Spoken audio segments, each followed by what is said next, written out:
Hello, great day everyone. Welcome. You're watching Liberate Yourself from Chronic Pain with Steven Simon. I hope you all are doing well and having a fantastic day.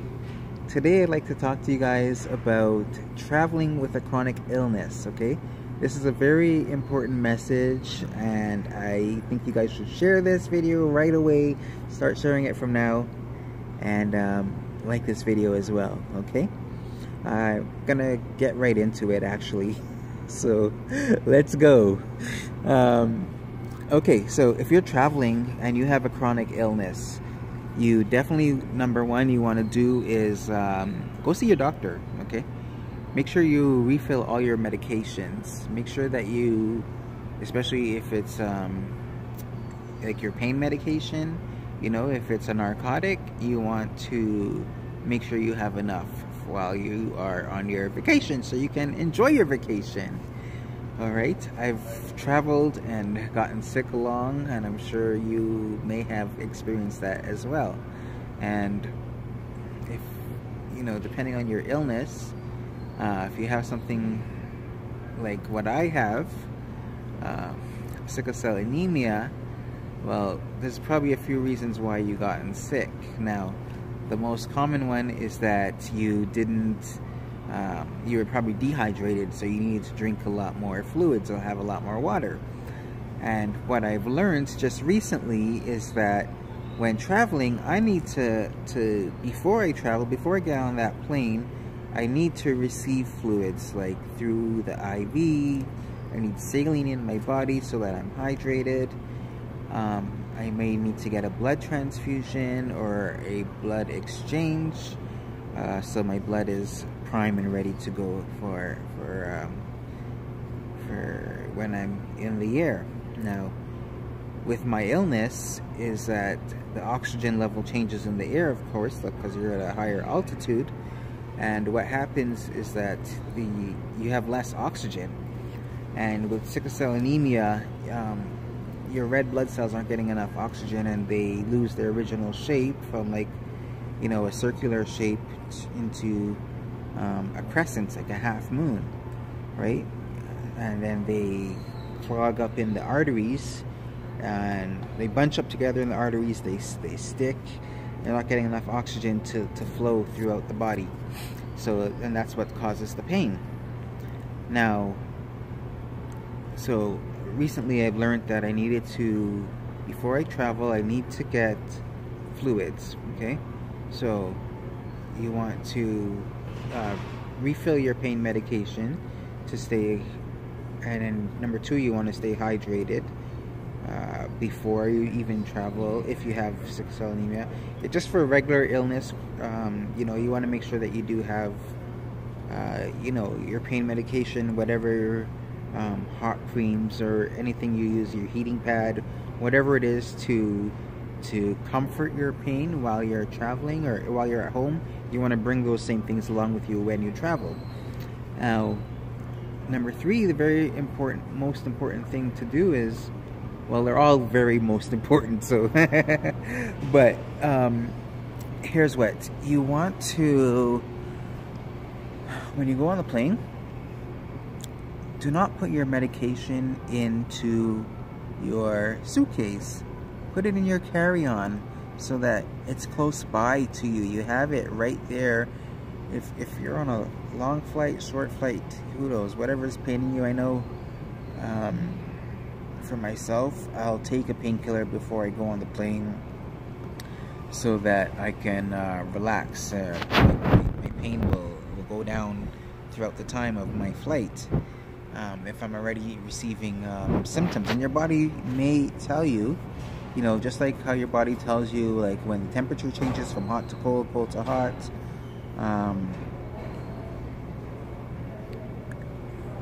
what's going on. Pay attention to the messages that your body is telling you, and be in tune with your body so that you can, like, treat it as you need to, okay? So make sure that you have your pain medications with you in your handbag. If you're traveling with a party or like with people with you, make sure that they know what's up with you, you know? Make sure you tell them if you're feeling pain, if you need something. Don't be in the dark, just you know, keeping it to yourself, and you're in pain. You know, let the people that you travel with, let them know, like, hey, this is the situation. You know, I may get sick. This is my condition, and this is what you need to do should this happen.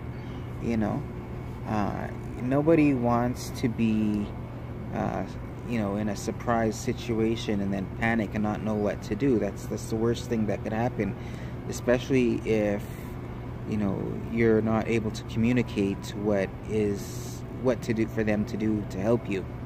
Okay, like if you're having a seizure or something, you can no longer communicate to the person like what to help you. Now, with chronic pain, you know, you feel the pain coming on, and you do what you can to prevent it in the meantime.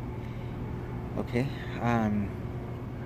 so here's a couple of stories with what happened to me and the reason why, I guess. I had traveled to Spain and Barcelona, Spain, and you know, my whole trip was fine, my whole vacation was fine, and then the day that I was leaving, you know, rushing to get to the airport, you know, to take between the subway and the taxi, I think, to the airport, but between that rushing, I could slowly feel the pain coming along in my body. And what had happened is, by the time I got on the plane, like, I knew I'm going into crisis. So I got on the plane, I took some pain pills, but unfortunately it wasn't helping.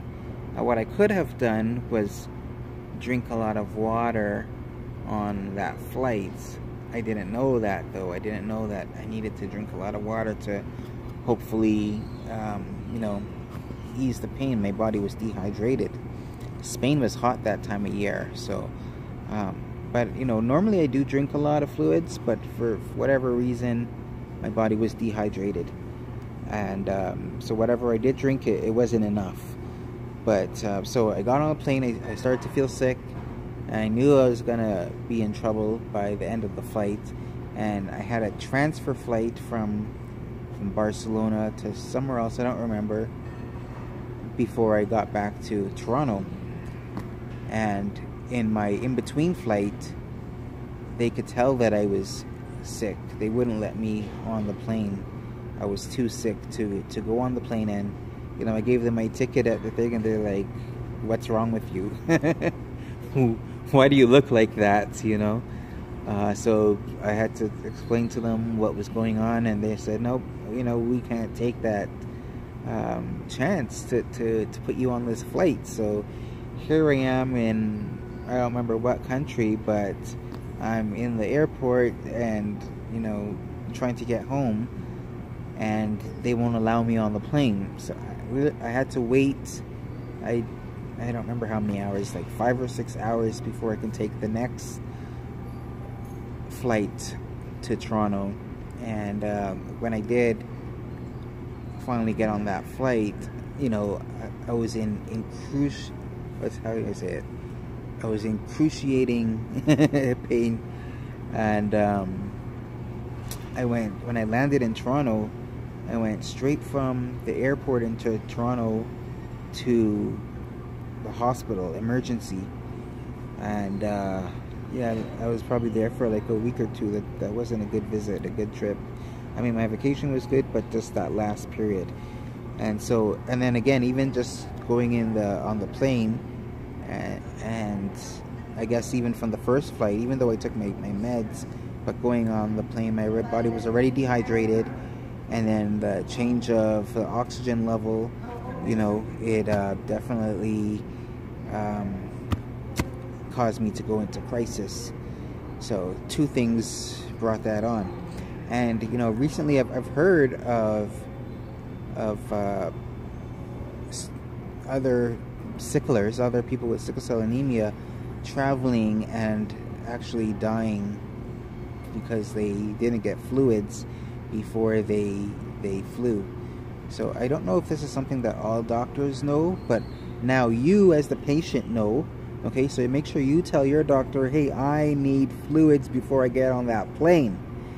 Okay, it's no joke. Seriously, share that with somebody, because it's really, really important. Just that alone is so important. Okay, so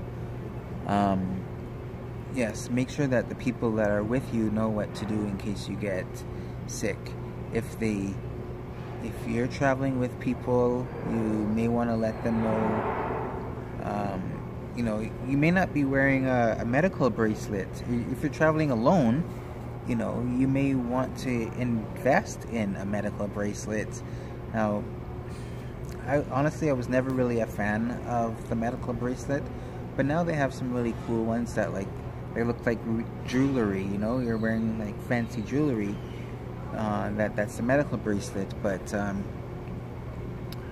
or just have, you know, something that lets you know what to do, lets someone else know what to do shall you be in an emergency situation and you're no longer able to communicate with them on what to do. Okay, excuse me. So that's important. What else is there?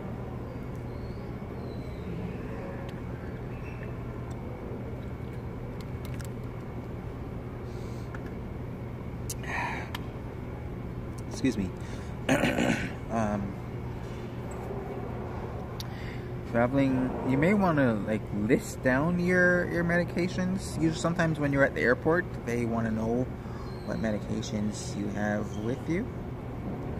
Yeah, who knows? Yeah, I guess that's all I can really think of right now. But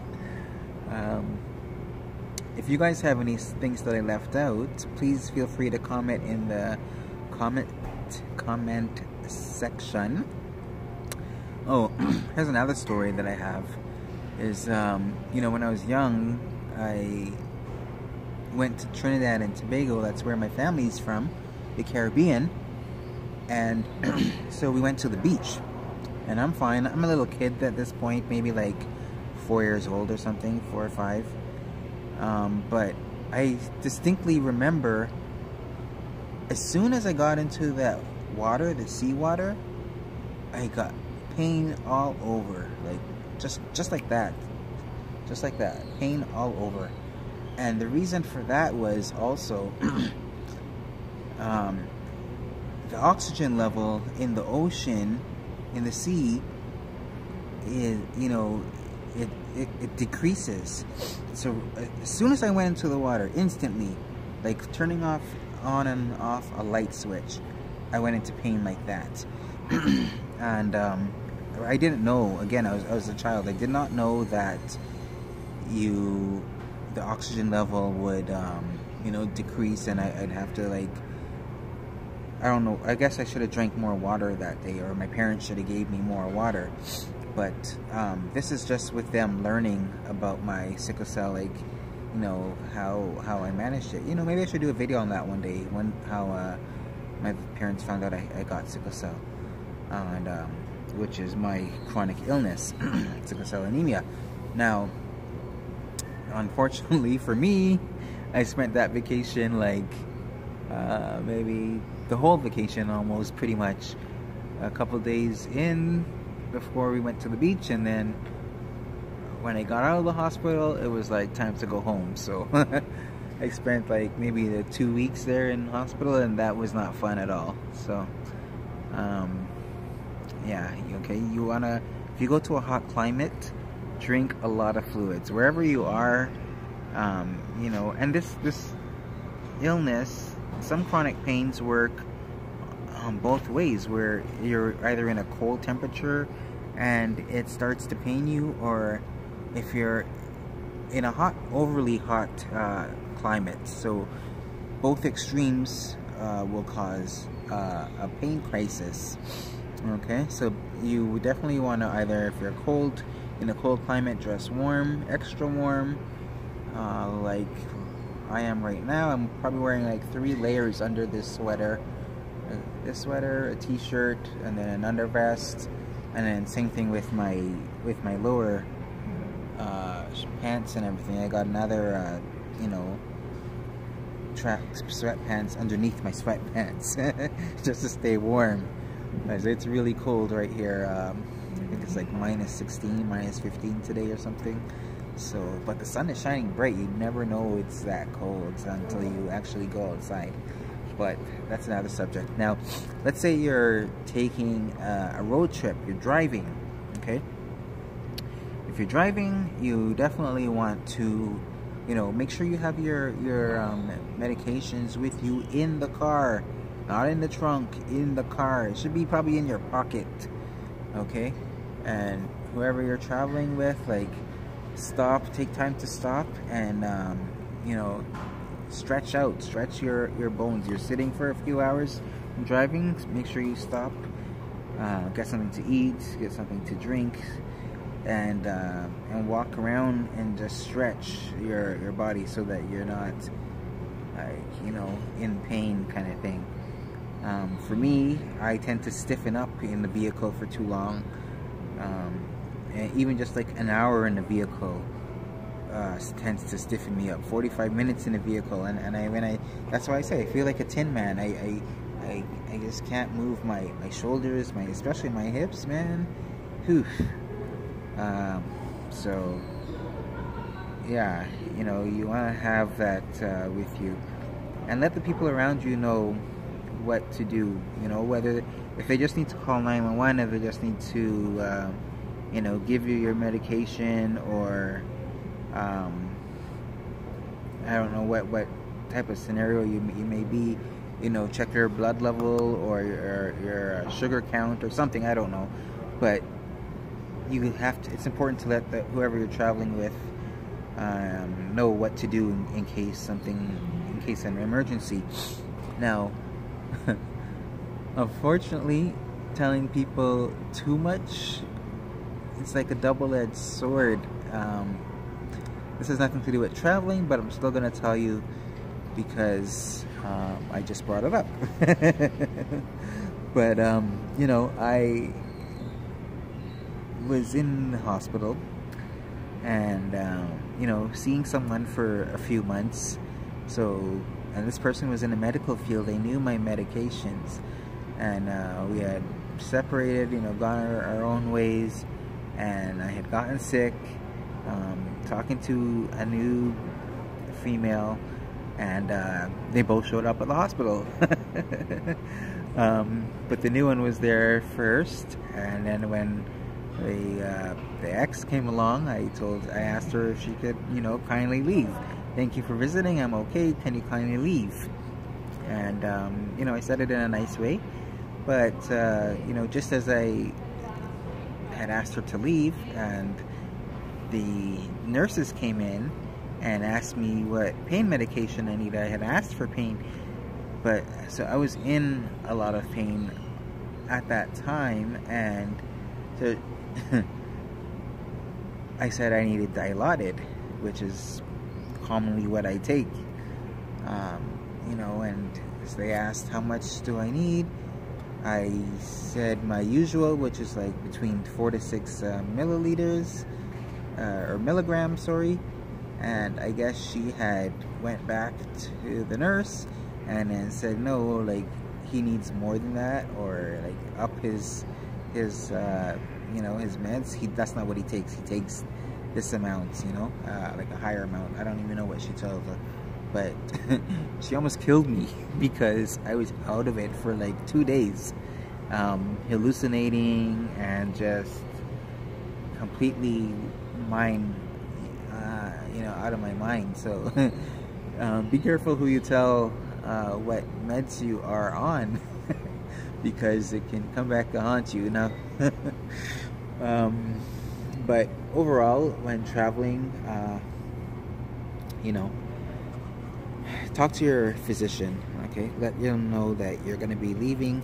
And even when I come back, as soon as I come back from wherever I travel to, I need to get fluids before I travel and once I return from my trip as well, okay? It's not just going. but on the way back as well. So you know, you may have to do that as well. You may have to get blood. Make sure that they, and tell them in advance, so if you need blood, they can, like, you know, get your blood type or from as far as they need to get it from. If they can't find your blood type, then they will provide you with fluids, which is what I get. Okay, so I guess that's all I really have to say for you for that today. But I think it's a really important message, you know, when traveling, to contact your physician. Make sure you have your meds with you, not in your suitcase, but on your carry-on, in your pocket if possible, like somewhere accessible immediately. And drink lots of fluids. If you're going to hot climate, cold climate, whatever it is, like, you know, be responsible enough to you know, put your pain medications a priority.